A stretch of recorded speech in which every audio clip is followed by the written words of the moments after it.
Welcome to the SVG TV news for today, March 13th. I'm Khalil Kato with the details. The wait has been worth it.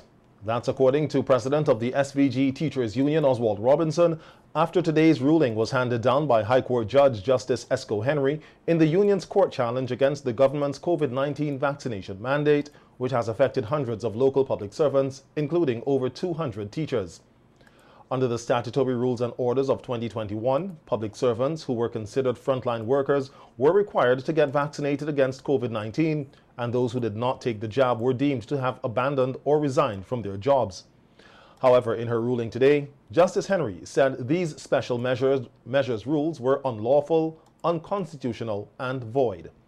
In an interview with SVG TV News, Robinson said there were so many procedural errors with the vaccination mandate and the rights of people were also violated, which was pointed out in the judge's ruling.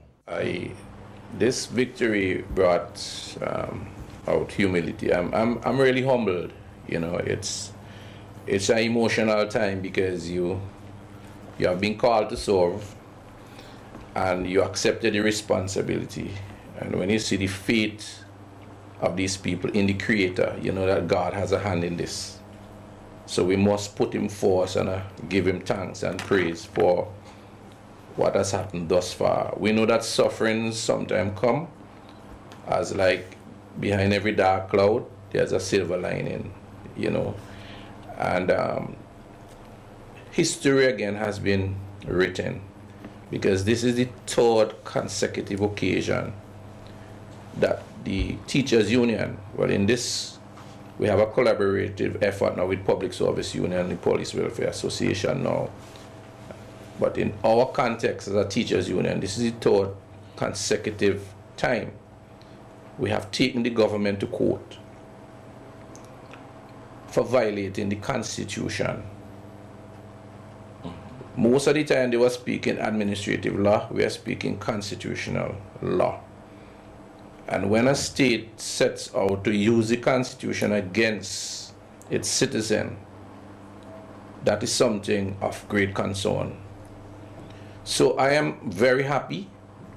The victory is really for God and also for those who are directly being impacted, the workers of this country. Robinson said the support of members of the unions and the general public at large was encouraging, noting that they have always remained confident that what the state did with the vaccination mandate was wrong. Is this what the government of St. Vincent and Grange had done is equated to slavery.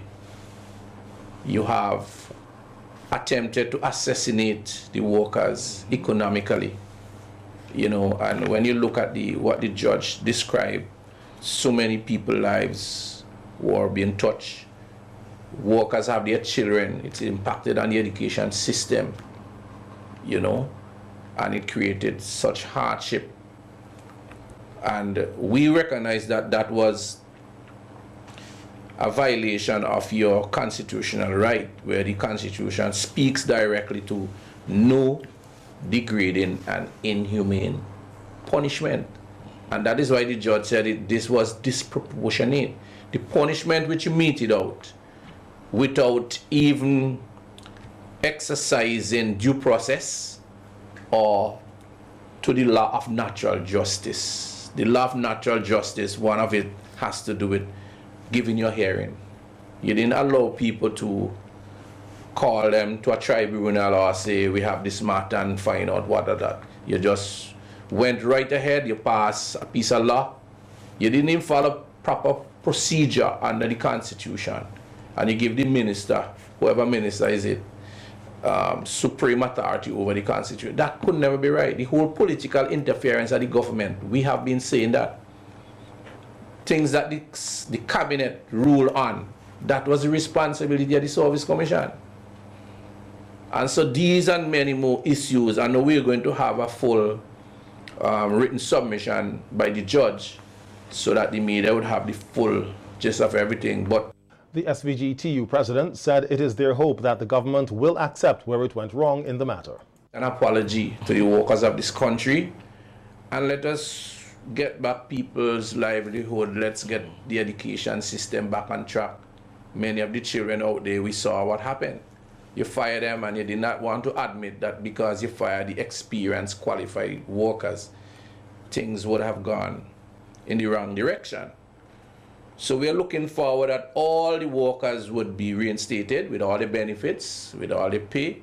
We know for sure that the lawyers would have to make a submission for costs because all that is part of the ruling. I think is a very thorough, very comprehensive ruling by the judge.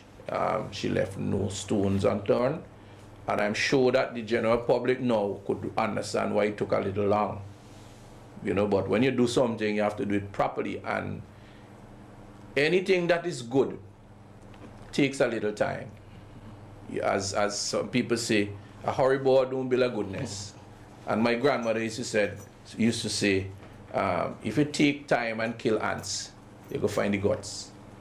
So patience is virtue. We waited long, and now that the ruling is here, I hope that the government will not want to extend this historic wrong by saying you're going to appeal.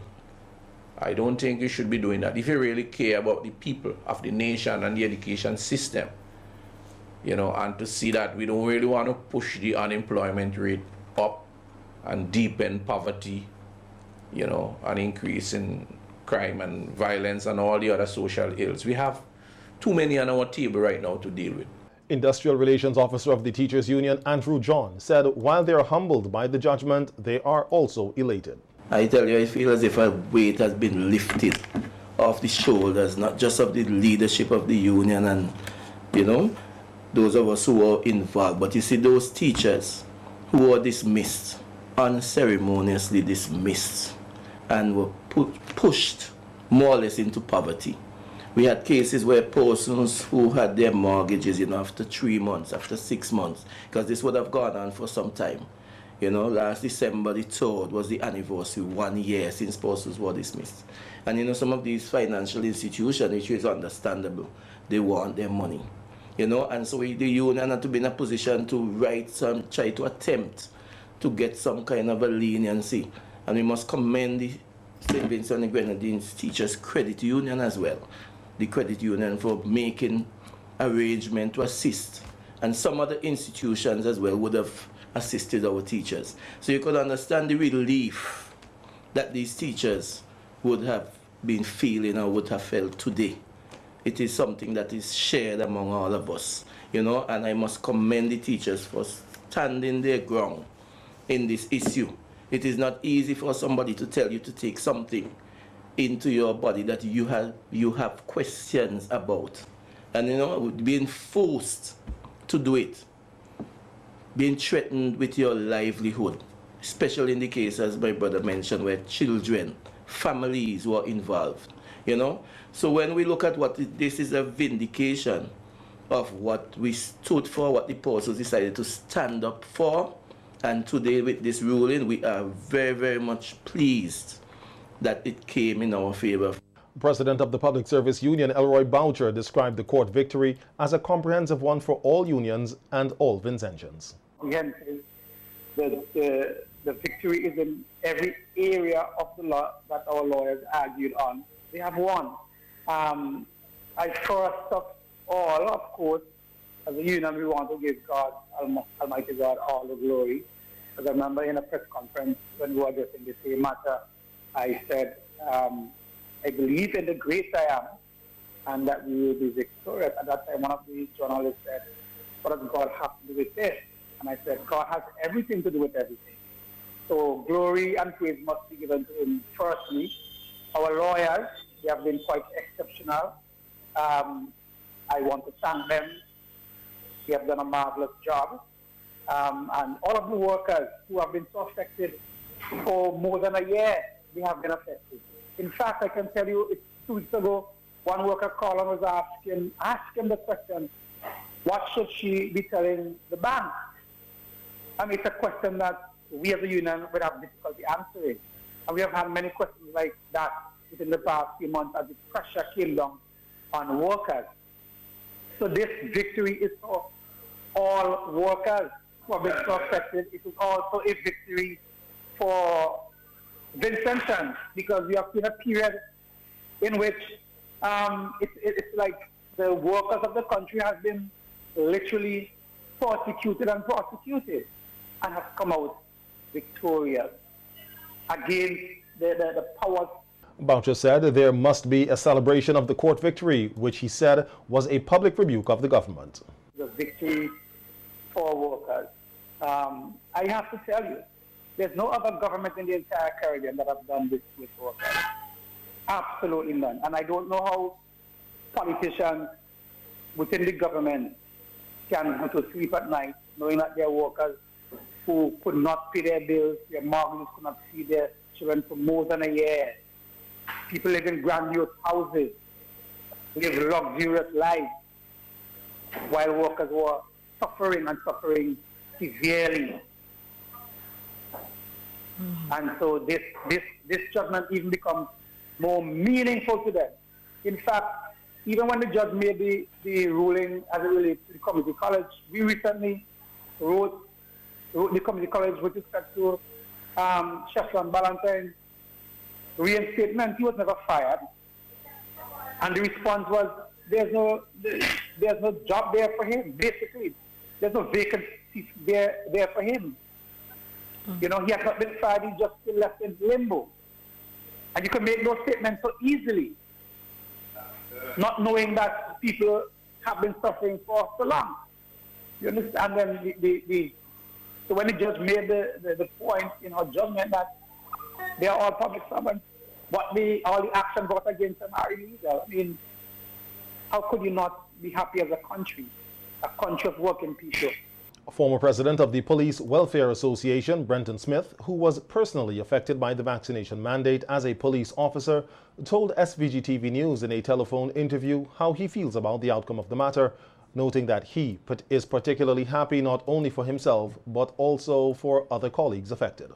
So I am happy for them more than I'm even happy for myself, because I understand the tremendous pressure, the mental strain, the psychological and other that person had to endure over a year or so.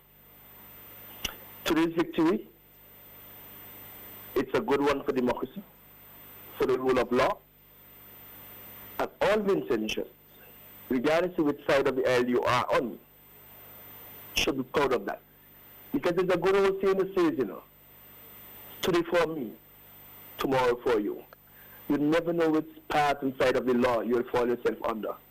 And hence the reason this victory today must be appreciated, must be celebrated by all Vincentians. You know, I've had a number of calls this morning and messages from overseas of persons expressing congratulations and how they are happy for such a ruling.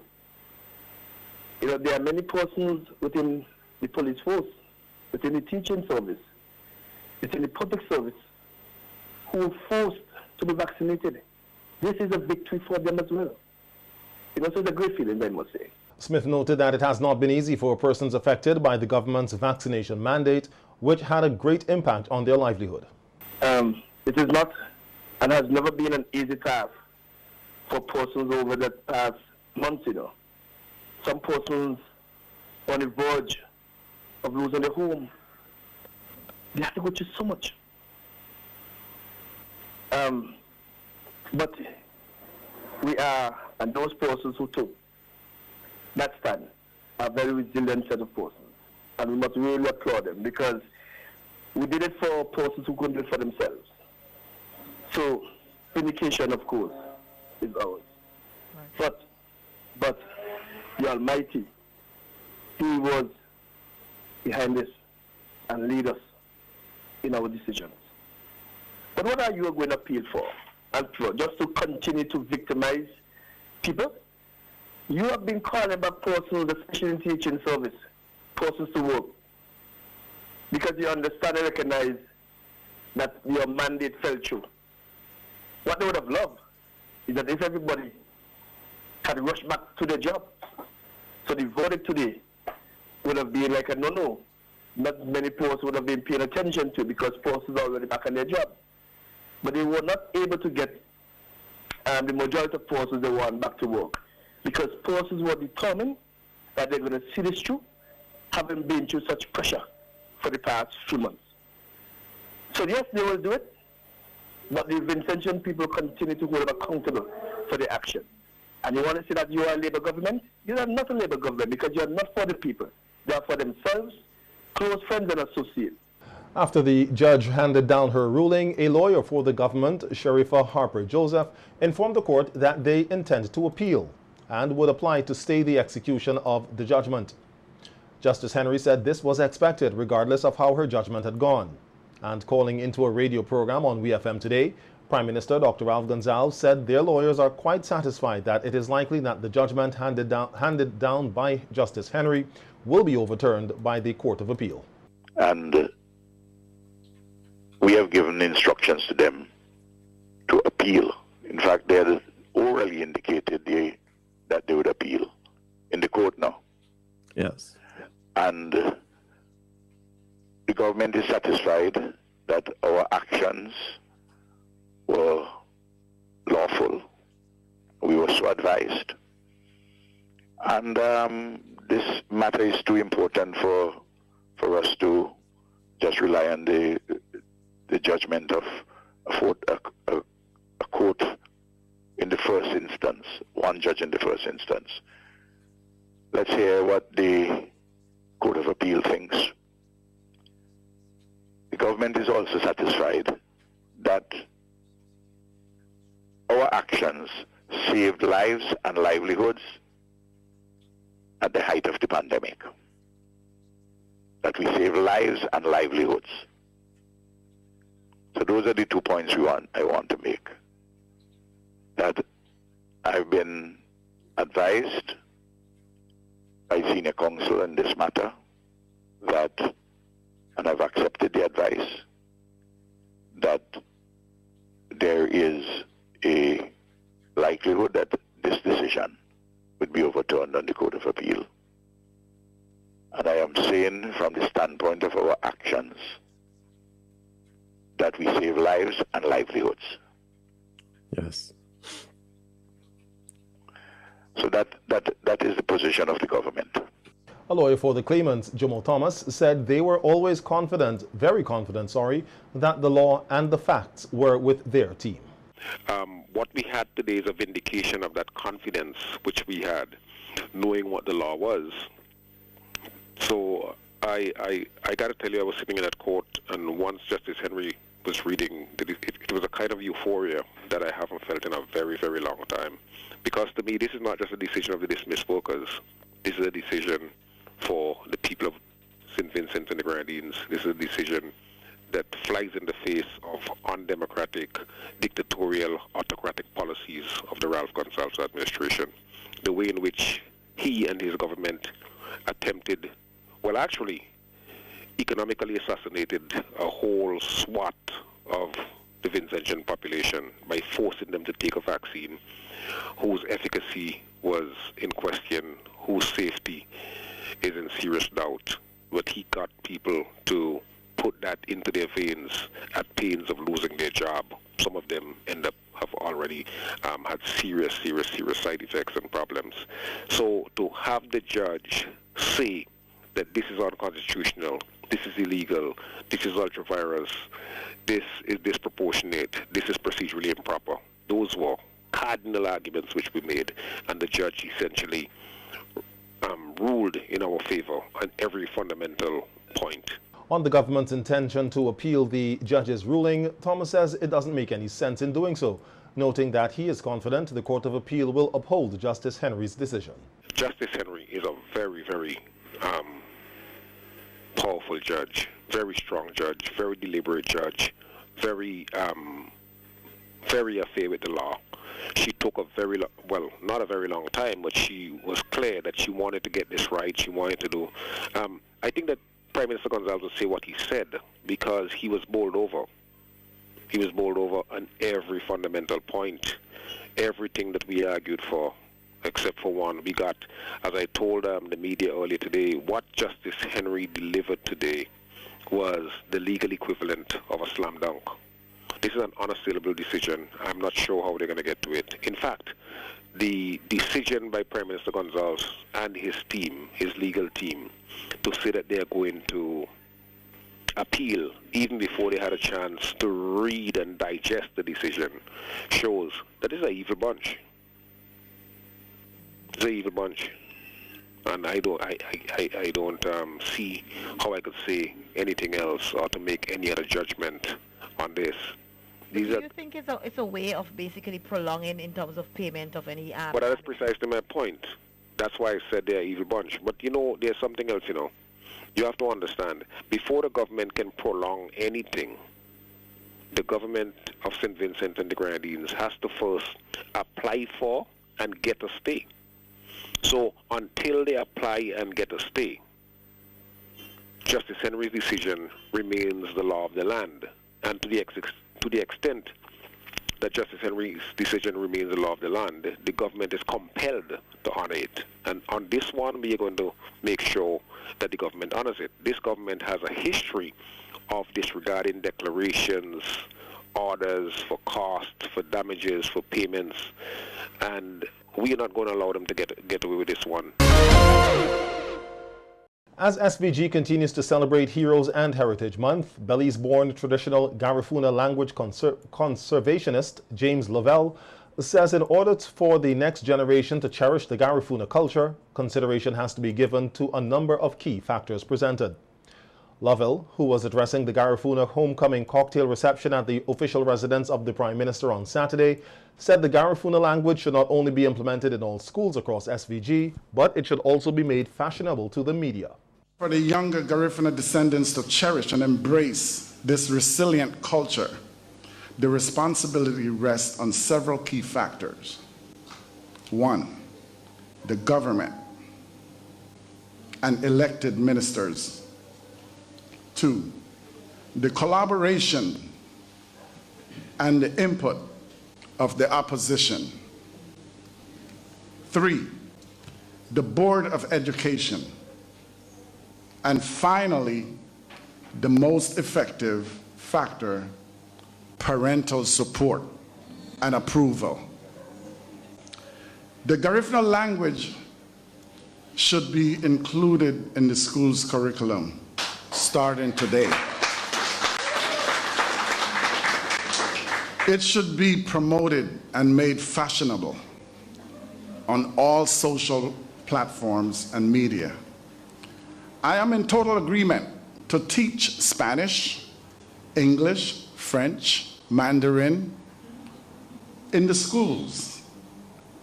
But, it's a great but, it is also indispensable and vital that our young adults, and especially the children, to be taught to read, write, sing, and speak in their God-given Garifuna language from kindergarten, primary, secondary, and tertiary level of education. Meanwhile, Minister of Culture Carlos James noted that SVG is a thriving economy and at this time it is important to put its agenda forward for reparatory justice. Moving into the period of post-colonialism, the millions and billions raped and ravaged from St. Vincent and the Grenadines to make Europe wealthy and some European families rich. We were left with only 2 educational institutions.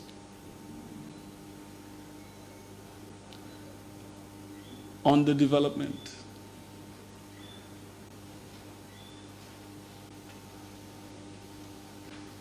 Where we are now, an independent state that now has, through our democratic system, we elect our own government, our own prime minister. Hundreds of schools that we have built over the period of post-independence, a thriving economy. It speaks to our resilience as a people. Your foreparents' survival, your existence and your return here also speaks to the resilience collectively for our people. And it shows that within all of us, Garifuna blood, but importantly, the Garifuna spirit.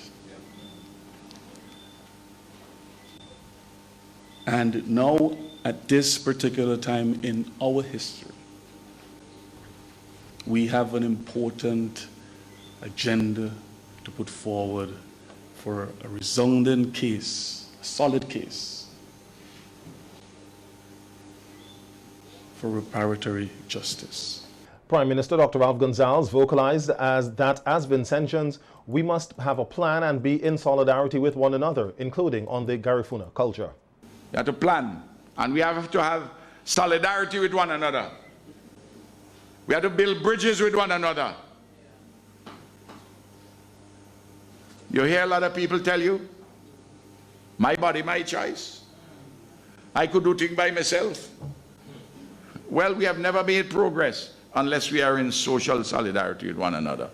We have to build bridges with one another, inside our communities and across our communities, and in particular now with the Garifuna. There also is a Sankey for that, you know. I'm building a bridge. God give me a plan. He promised me He go hold my hand. I'm building it high. I'm building it low. I'm building a bridge. God give me a plan. You hear me? You have to have a plan. You must have a plan. Prime Minister Gonsalves says it is important to secure reparatory justice for Native genocide, and the struggles for this involves every Vincentian. Done many things to ease the pain and the anguish, but we will not be able to completely dry our eyes and ease the anguish if we, among other things, do not struggle together to secure reparations for Native genocide and the enslavement of African bodies, to help us to live better lives so as not to desecrate our future. This is something very solemn, and you have come here to be among us, and this is an important homecoming. We are happy to have you. Let us work together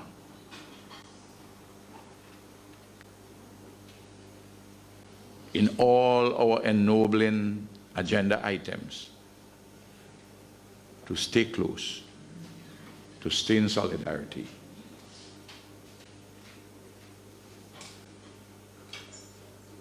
What does the Lord require of us? To do justly, to love mercy, and to walk humbly with our God. After a 2-year absence due to the COVID-19 pandemic and the eruption of the La Soufrière volcano, the National Heroes Day Festival in Fancy will be back in full effect for tomorrow, Heroes Day.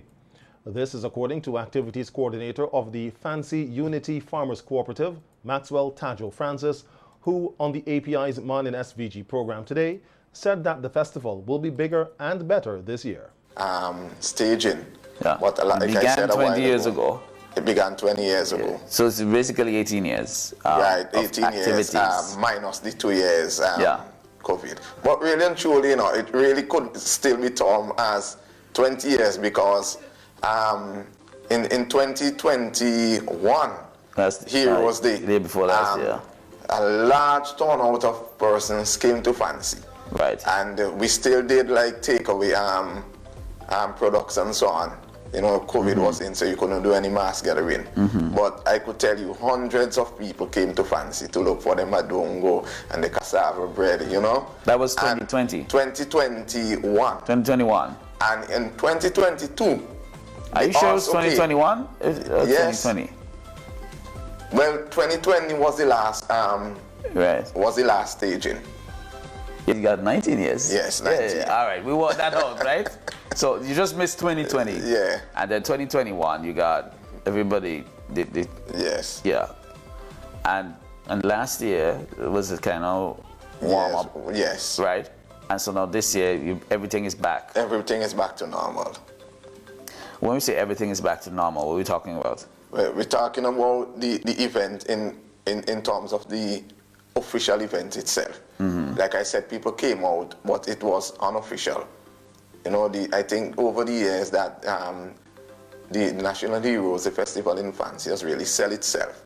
So even if the event was not being staged, people came in large numbers looking for the food. They want the madongo. They wanted the madongo, yeah. They wanted the dukuna, they wanted the I can't do it without my madongo, you know. Francis noted this year should have been the 20th National Heroes Day Festival celebration in Fancy, but it was heavily impacted for the past 2 years.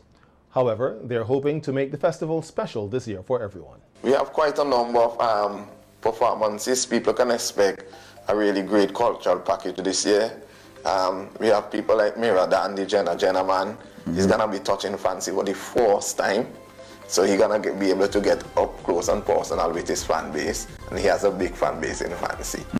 Then we have Fire Empress, who is also gonna be touching the stage in Fancy for the very first time. Really? Definitely. After so long? After so long. That's interesting. Then we have, of course, Hans John is always there. And the rule of the land. You know, he was out since Carnival. He's just back this week. Fireman Hooper.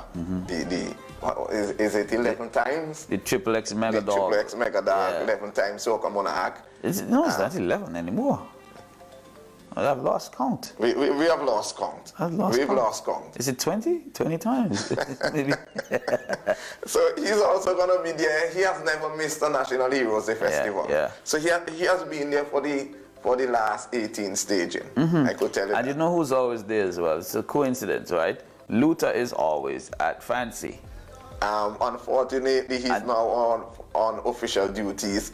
I think he's here with the Garifuna He's contingent. here. I think he's going to be in Fancy. I think he's going to be in Fancy. Let's hope that he'll be able to touch the stage. That's an interesting coincidence, huh? Yes, let's hope. Yeah. And he's one of the persons who don't ever miss the Heroes, the festival. Yeah. And then our friend Chanel, unfortunately this year, she has a different engagement. So she really wanted to come, but I don't think she will make it in time. Chanel. But a lot of people, Tajo, they come up there for the drama. The drama.